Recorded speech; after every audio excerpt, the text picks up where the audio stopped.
হরে কৃষ্ণ, রাধে রাধে বন্ধুরা। তো আশা করি তোমরা সবাই খুব ভালো আছো, আর রাধা মাধবের কৃপায় আমিও ভালো আছি। তো আজকে চলে এসেছি আবারও আর একটা নতুন ভিডিও নিয়ে।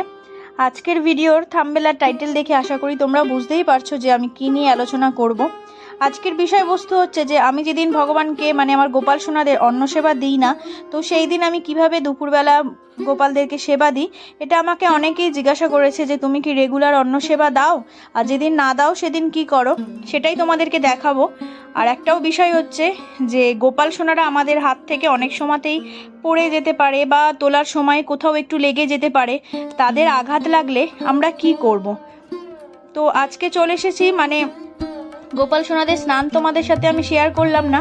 স্নান সেবাটা আমি আগেই সেরে নিয়েছি। সোনাদের স্নান সেরে তাদেরকে চন্দন যাত্রা যেহেতু চলছে, চন্দন লেপন করে দিয়েছি। তো আর দেখলে আতর, এই আতরগুলো আমি আমার বাচ্চাদের গায়ে দিই। আর জানোই যে কোনো ভগবান আতর সেবা খুবই তাদের প্রিয়, আর গোপাল সোনাদেরও সেই রকম আতর সেবা খুব প্রিয়। তো আমি দেখো আমার গুবলু সোনাকে, রাই সোনাকে সবাইকেই আতর দিচ্ছি, হাতে একটু ঘষে নিয়ে তারপর আমি ওদের গায়ে একটু ঘষে দিলাম। আর সত্যি আতর সেবা ভগবানকে দিলে ভগবানের ঠাকুর ঘর এতটাই ঠাকুর মন্দির একটা মনে হয়, সেটা বলার মতো নয়। যারা আতর সেবা দাও তারা অবশ্যই জানবে, আর যারা দাও না তারা অবশ্যই ভগবানকে স্নান করাবার পর আতর সেবা দেবে। তো স্নান করানো হয়ে গেছে, এবার দর্পণ দর্শন করিয়ে দিচ্ছি। দর্পণ দর্শন করিয়ে দেওয়ার পর ওনাদেরকে আমি গাছের ফুল দিয়ে সাজাবো, তারপরেই ভোগ নিবেদন করব। আজকের ভিডিওটা তোমাদের দুপুরবেলা আমি কিভাবে গোপাল সোনাদেরকে যেদিনকে অন্ন ভোগ না দিই কি ভোগ দিই সেটাই তোমাদেরকে দেখাচ্ছি। আর তার সাথে তোমাদেরকে বলে দিই যে আমাদের ঘরে যাদের গোপাল সোনার সেবা করি আমরা, তাদের কাছ থেকে অনেক সময়তেই হয়তো গোপু সোনাকে সিংহাসন থেকে তুলতে গিয়ে বা স্নানের পাত্র থেকে তুলতে গিয়ে বা কোথাও একটু টুক করে কোথাও লেগে যায়। তখন আমরা আমাদের মনের ভেতরটা কেমন হয় সেটা আমরা যারা গোপাল সেবা করি তারাই জানি যে আমাদের মনের ভেতরটা কেমন হয়। তখন আমরা কি করব, আমাদের ঘরের বাচ্চাদের যখন একটু কোথাও লাগে, আমরা জানি সবাই যে একটু লাগলে হয় ওষুধ খাওয়াই, নাইলে একটু আর্নিকা থাকলে আর বাচ্চাদেরকে আর্নিকা দিই, সেখানটা ডোলে বা আর্নিকা খাইয়ে দিই। কিন্তু গোপু সোনাদের ক্ষেত্রে তো আর সেটা হয় না। ঠিক আমার সাথেও এরকম একদিন হয়েছিল।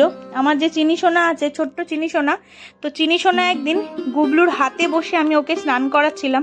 তোমরা তো দেখেইছো অনেক সময়তেই গুবলুর হাতে বসে আমি স্নান করাই।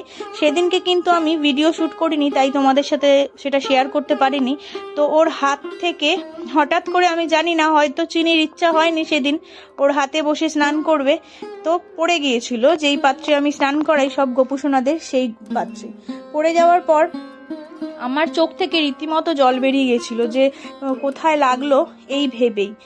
এতটাই আমি কষ্ট পাচ্ছিলাম। আর চিনির মুখটাও, আমি এটা বুঝছিলাম, মুখটাও যেন সেই ছোট্ট একটা বাচ্চাদের লাগলে যেমন মুখটা হয়ে যায় না, মুখে হাসি নেই, সে একটা কেমন লাগছে। আমি খালি আমার নিজের মতন করে বলছি কোথায় লেগেছে এই বলছি, জল ডলছি। তখন আমার মাথায় হঠাৎ করে আসে যে গোপু সোনাদেরকে আমরা কিভাবে আঘাত লাগলে সেখানটা ব্যথা সারানোর জন্য কি করব। আমার না নিজের মাথাতেই আসে। আমি তখন হট করে তুলসী তলায় গেলাম, গিয়ে কিছুটা তুলসী পাতা নিয়ে আসলাম।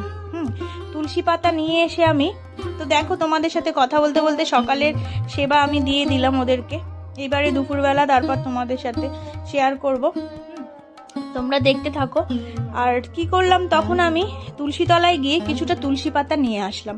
তুলসী পাতায় নিয়ে এসে তুলসী পাতাটা আমি চন্দন, যে আমরা চন্দন বাটায় যে চন্দন ঘষি, সেই চন্দন বাটায় না আমি তুলসী পাতাটাকে ভালো করে ঘষে নিলাম। ঘষে না একটা বেশ মিশ্রণ হয়ে গেল।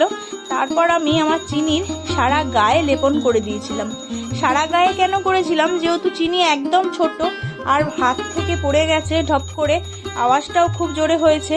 ওর কোথায় লেগেছে তো আমি বুঝতে পারছি না, আমি খালি ওর গায়ে মাথায় হাত বোলাচ্ছি আর কোথায় লেগেছে বাবা, তোর কোথায় লেগেছে এরকম বলছি। তো সেই জন্য আমি কি করব, কোথায় লাগাবো বুঝতে পারছিলাম না। তাই জন্য আমি ওকে পুরো তুলসী পাতাটা চন্দন পাতায় বেটে আমি ওর সারা গায়ে লেপন করেছিলাম। তো বললে বিশ্বাস করবে না বন্ধুরা, লেপন করার পর তার কিছুক্ষণ পর যখন আমি আবার চন্দন মানে ওটা শুকিয়ে যেতে তুলসী পাতাটা যখন আবার ওকে ভালো করে আলতো হাতে আমি ভিজে গামছা দিয়ে পুছিয়ে দিচ্ছি, মানে ধীরে ধীরে ওর মুখের যে ভঙ্গিমাটা অটোমেটিকলি চেঞ্জ হয়ে গেছে। আর যখন ও পড়ে গিয়েছিল তখন ওর মুখের ভঙ্গিমাটাই ছিল আলাদা, সেটা আমরা জানি আর আমার বাড়ির লোকেরা জানে। আমি আমার শাশুড়ি মাকেও ডেকে দেখিয়েছি যে দেখো মা চিনি পড়ে গেছে, কি করা যায় বলো তো। মানে মা তখন বললো একটু জল দিয়ে ডলে দাও, আর কি করবে, তুমি তার ইচ্ছা করে ফেলোনি। কিন্তু ওই যে মায়ের মন, আমার মন তো মানছে না যে কিভাবে কি করব।